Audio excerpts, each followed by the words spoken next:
there is a burning issue being discussed about everywhere. That is the India China border issues.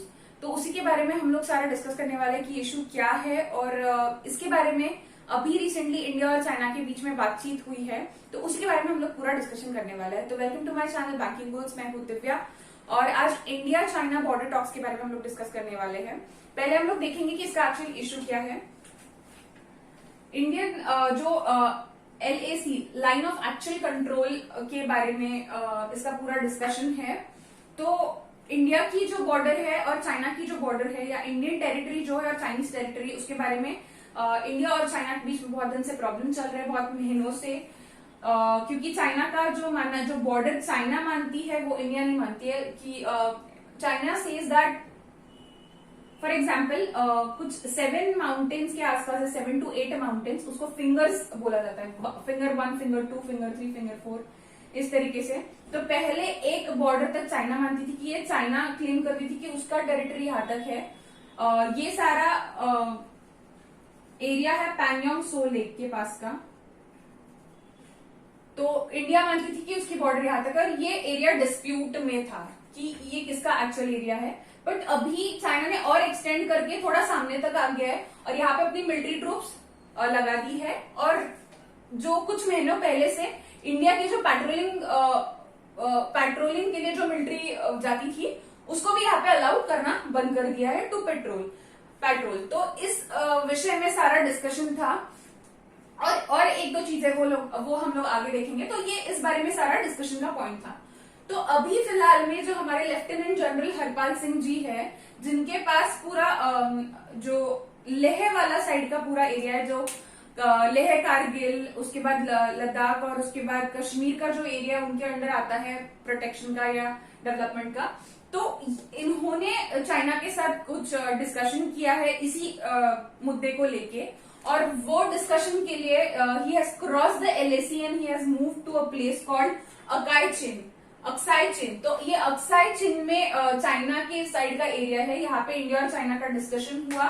Discussion के 2 important points थे कि जो Pangong Tso lake है, मतलब ये इसी बारे में कि उन्होंने अपना मिलिट्री ट्रूप इंडियन एरिया में डिप्लॉय कर दिया है, और उसके बाद भी जो है कि वो इंडियन आर्मी को जो है पेट्रोलिंग अलाउ नहीं कर रहे हैं इंडियन एरिया में।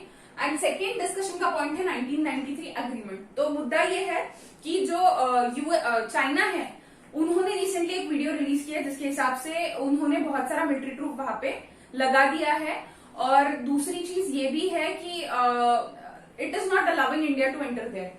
तो 1990 जैसे इंडिया और चाइना के बीच में बहुत सारे बॉर्डर डिस्प्यूट्स पहले से चल रहे थे, तो 1993 में एक एग्रीमेंट बनाया था जिसके हिसाब से जो लाइन ऑफ एक्चुअल कंट्रोल है, इसके आसपास ज्यादा मिलिट्री ट्रूप रखना अलाउड नहीं है, just because to maintain the peace. Border issues है और आजू बाजू की पब्लिक को नुकसान पहुंच सकता है, तकलीफ हो सकती है, और इस वजह से यहाँ पे ज्यादा मिलिट्री ट्रूप लगाना अलाउड नहीं था। बट 1993 के यही एग्रीमेंट को चाइना ने वायलेट कर दिया, क्योंकि उन्होंने यहाँ पे हजारों की तादाद में अपनी मिलिट्री लगा दी है। और इसी के बारे में सारा डिस्कशन करने के लिए लेफ्टिनेंट जनरल हरपाल सिंह के साथ उन्होंने मीटिंग की है चाइनीज जो सेम काउंटर पार्ट्स है उनके साथ। और ये जो मिलिट्री ट्रूप्स मतलब जो उनका पेट्रोलिंग अलाउ नहीं कर रहे इंडियन आर्मी को, ये दोनों मुद्दे को लेके ये सारा डिस्कशन हुआ था। तो जगह ये अक्साई चिन, ये जगह पे ये सारा डिस्कशन हुआ। और इसी बारे में US was also trying to play a role. उन्होंने कहा था जब इंडिया और चाइना का कुछ फेस ऑफ होता है तो it is going to act as a mediator and it will try to solve the border issues जो दोनों के बीच में है। चाइना का जो एक बहुत ज्यादा इंपॉर्टेंट जो उनका पब्लिकेशन है जिसका नाम है ग्लोबल टाइम्स, उसमें भी उन्होंने बोला था कि वो 1 इंच का भी टेरिटरी छोड़ेंगे नहीं। तो और साथ में उन्होंने मिलिट्री भी लगा दी है। चांसेस बहुत कम है कि इंडिया और चाइना के जो मिलिट्री कन्फ्रंटेशन होगा, मतलब जो उनके बीच में कुछ हो सकता है, but actually China is proceeding in that way. But जिस तरीके की इंडिया और चाइना के पास मिलिट्री है, तो उनको US की जरूरत नहीं पड़ेगी सब कुछ मतलब मीडिएटर बनने के लिए, और इसी बारे में वो लोग डिस्कशन कर रहे हैं। बट इवन दो ये पीसफुल एग्रीमेंट के लिए डिस्कशन चल रहा है, but still China is proceeding one step by step against India. तो इसी बारे में ये पूरा डिस्कशन है और यही चर्चा के लिए इंडिया और चाइना गए हैं। और एक इम्पॉर्टेंट जो ऑनलाइन पोल है that is network 18। Okay, network 18 पोल का नाम है। ऑनलाइन पोलिंग सिस्टम जो होता है, तो उसके हिसाब से पता चला है 91% of the Indians support boycott of Chinese products. मतलब वो बोलते हैं that it is against China and they are not ready to support the Chinese products and they are supporting the boycott of Chinese products. तो 91% Indians बोलते हैं कि वो support करते हैं कि वो चाइनीज प्रोडक्ट्स को बाइकआउट कर देंगे। और बहुत सारे Indians, about 90% of Indians also says that they would prefer Trump over Xi Jinping, that is the president of China.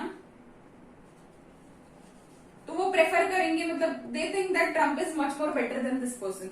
तो ये सारा है कि इंडिया इज मतलब वैसे तो पीसफुली सॉल्व करने की कोशिश कर रहा है, but Indian citizens feel that जो ये है ये जो सारा मामला है it is just because of China. और 2-3 रीजन ये भी है, एक तो बॉर्डर इश्यूज भी है एंड सेकंड चीज due to the corona virus outbreak बहुत सारा मतलब many countries are thinking that China is the epicentre of this complete pandemic. तो ये सारे रीजंस की वजह से ये इंडिया चाइना के बॉर्डर टॉक्स हुए थे और इसी बारे में हमारा आज का डिस्कशन था। ऐसे बहुत सारे और वीडियोस के लिए मेरे चैनल को जरूर सब्सक्राइब करें। चैनल का नाम है बैंकिंग गोल्स। मेरे वीडियो को जरूर लाइक करें एंड थैंक यू।